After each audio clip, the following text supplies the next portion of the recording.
Yeah, so we got to come to San Diego and get a sneak peek at this prototype Z.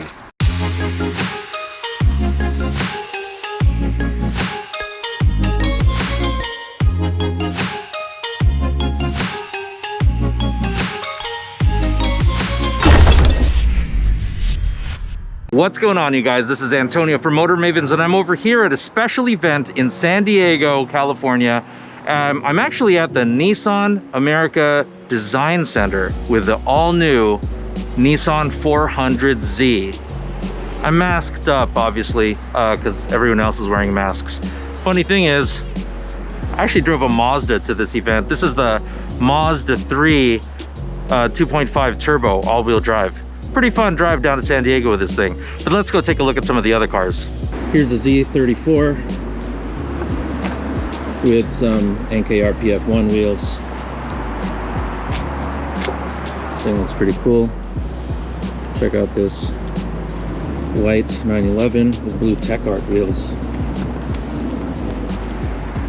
R35 kitted out, and it's time for me to get up in there. Hey, what's up, man? Is that Antonio? Yes. What's up, bro? What's up, bro? How you been, man? Good, dude. I like the. I need to get one of these masks. You need to hit Sean. That's what you need to do. I know. What do you guys think of the new Z, Cody?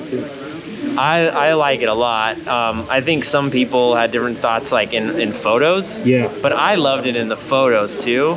Didn't just see it in person. Like I'm beyond stoked. Like I think the it renders looks so good. I think it looks so good. I don't think there's anything I dislike about the car. I like the proportions of the car a lot. It just looks right. Like it just looks. I don't know. It's beautiful. I like it a lot. So this is it.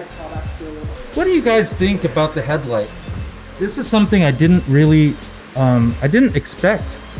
It's interesting. The shape of these look like those FET cat eyes, and then it has like a, I don't know, kind of like an eyelid, LED eyelid going on right here. It's really interesting.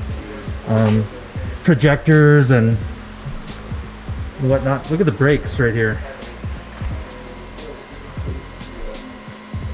Old school Z tire sticker. Check out the brakes. Big calipers.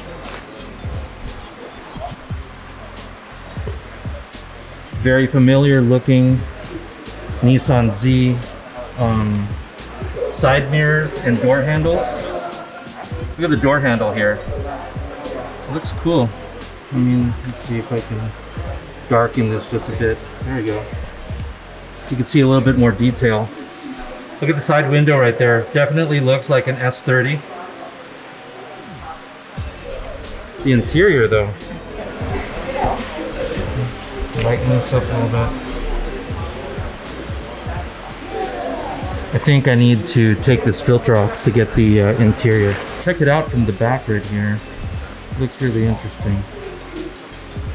Hey Troy, so like you guys, so Troy was just talking about the taillights right here. Oh yeah, they're very 300Z, but no, I was talking about the black graphic on the roof, how it goes back so far. And how the yellow, the remaining part of the body color makes it so much smaller back there, much thinner. I actually didn't even notice that, look at that. So he's talking about how the graphic is all the way wider. Troy, what do you think about the taillights? See, look at this. It's like Yeah. what is this edge-lit acrylic? So it's coming through. This is kind of like a fiber optic type thing going on here. So the light's coming through the plastic and it's edge lighting the plastic. I'm not sure if you guys can hear that because I have a directional microphone, and Troy is kind of a soft-spoken guy, and he carries a big stick. Yeah, right. No, I was saying the light, the way it works, it's like fiber optic. So the light source is behind the plastic, and the edge of the plastic is what's lighting up. So it creates a nice dimensional feel to it. But this is something like in person you can appreciate. Yeah, I mean, you can't really see that from the, the renderings, right? It's really interesting. Super cool looking. Interesting. I know, like, oh dude, the Fairlady logo. OG.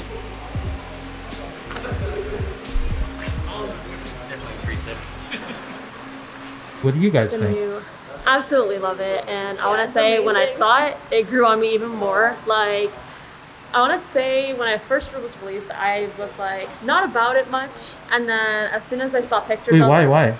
Why?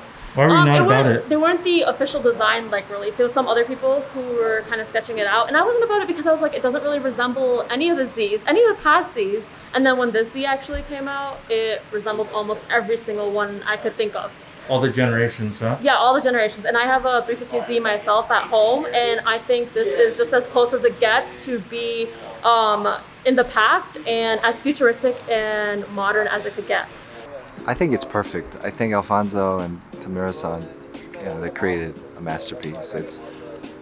It's so inspiring as a S30 owner because you feel like someone built a car for you, a modern version of it. I mean, the more time you spend with it, you just it takes you back to why you fell in love with the S30.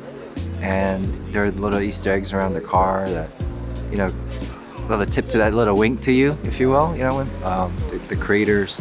And they built the car for us, for the fans, and it's so refreshing and it's so nice during this time to be excited over a car. You know what I mean? So this is the first new car that I've ever come to see twice, and then also, like, I would buy this car. I would buy it. I mean, they knocked it out of the park.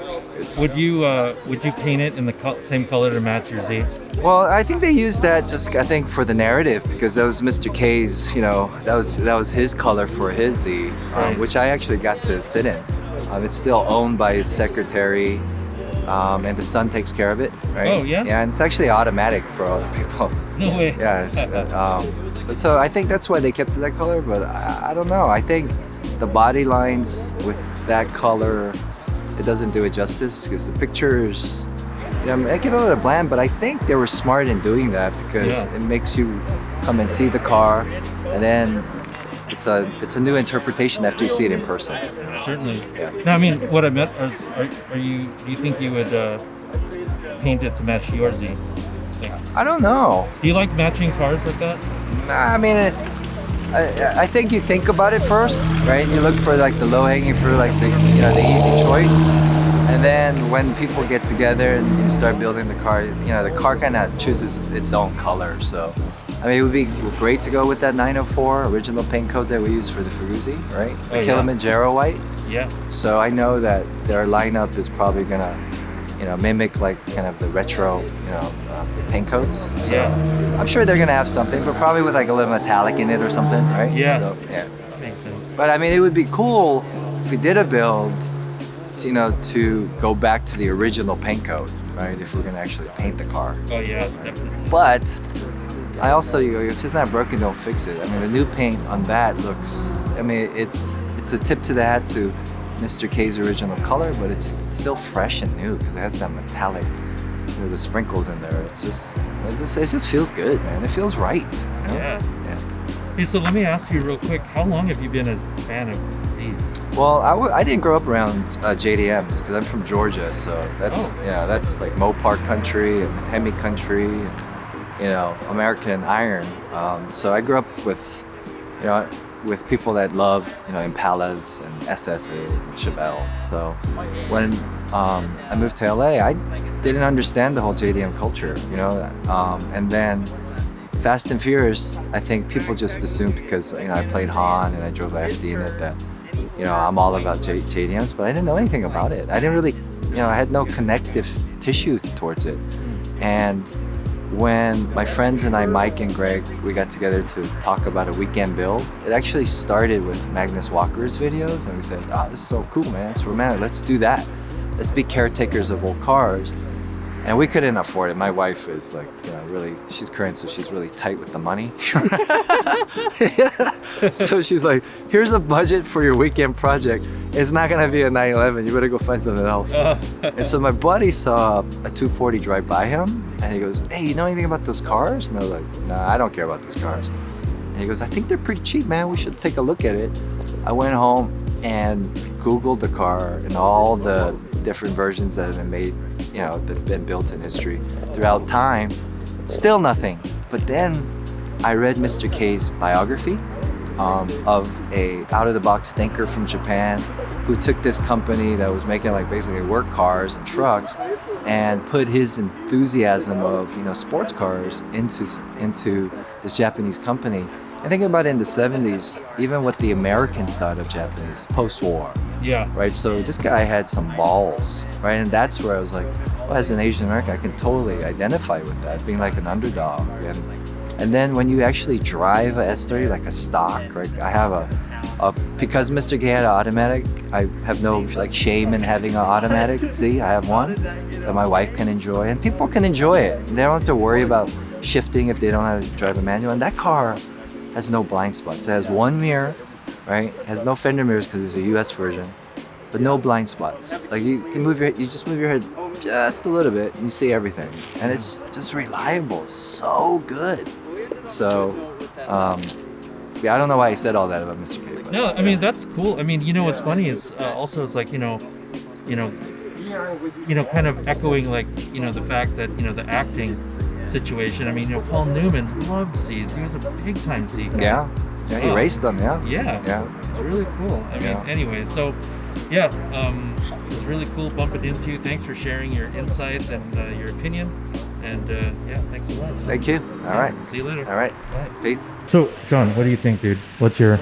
I absolutely love what they have done to the car, and I hope the actual production car comes out, they stick to 90% of what they designed. They put it out there right now, you know, and they'll have a successful product. Of course, pricing, you know, I hope they stick around in certain price range. Like, what do you think? What do you think would be good for the car? I would think, look, 400 horsepower car, if they would be around between $40,000 to $43,000, is a killer car, because you gotta look at Supra right now. Yeah. Right? 4-cylinder car is like $50,000. Yeah. Right? 6-cylinder car is $56,000 to start.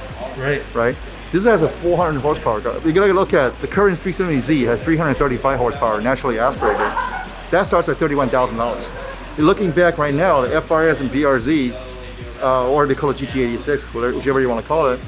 That car is pushing $26,000 to $28,000. Yep. Right? So for $4,000 more, you could buy a 370Z, which is the chassis. 400Z, right? I mean, no, the 370Z. Oh, you're talking about the Z34 right now. No, yeah, the Z34. Got it. Yeah. So think about it, $3,000, $4,000 more. You went from a 4-cylinder to a 6-cylinder. So with the base 400Z, I don't think they can raise. They should not raise up the price too much as the base model 400Z. Yeah. I think that it would be awesome once this thing comes out. I think a lot of guys that have older Zs are gonna obviously upgrade, yeah, to this thing, because they could buy something newer, a little bit more plush, and, you know, make payments, whatever, you know. A lot more power potential. A lot more power potential. Twin turbo V6. Sweet. Awesome. Hey, well, thanks a lot, Sean. Thanks for coming out. Yeah, I'm gonna pack up my stuff. See you later. All right. So that's it for us. That's my new friend. Thank you so much for watching this Christina. video. Give it a thumbs up and don't forget to subscribe. Damn, and I didn't even have to say it. I should just let her take over.